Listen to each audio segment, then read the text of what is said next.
এই বছর আমরা আশা করছি যে স্মল স্কেল ফার্মার এবং ফিশারম্যানদের জন্য আমরা কি আশা করি সেটা নিয়ে আমরা এখানে আলাপ করব।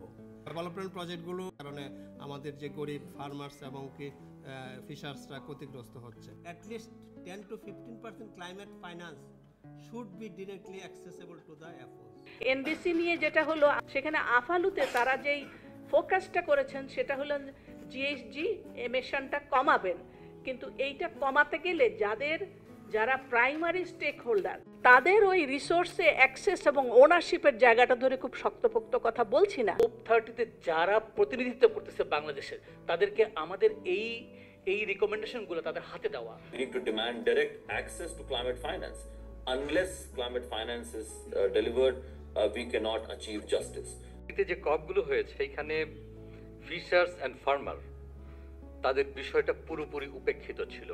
বাংলাদেশ সরকার যে জলবায়ু পরিবর্তনের জন্য ন্যাপ প্রণয়ন করেছে এবং ন্যাপ বাস্তবায়নের জন্য ন্যাপ ইমপ্লিমেন্টেশন প্ল্যান তৈরি করবে, আলোচনা শুরু হয়েছে।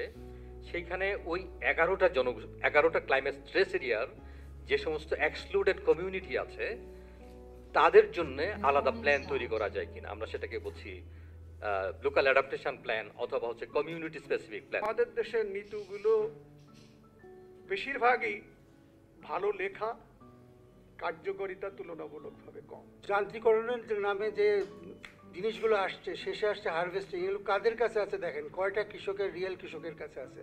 এই অ্যাডাপ্টেশনগুলো আমাদের কতটা নারী বান্ধব হচ্ছে এটা দেখা দরকার। যদি আপনার ক্যাপাসিটি বিল্ডিং যদি আমার ফার্মারদের না থাকে, তাহলে কেমনে আমার মিথেন গ্যাস ইমিশন আমি কমাবো, কেমনে আমি স্মার্ট টেকনোলজিগুলো ব্যবহার করবো ফিল্ডে।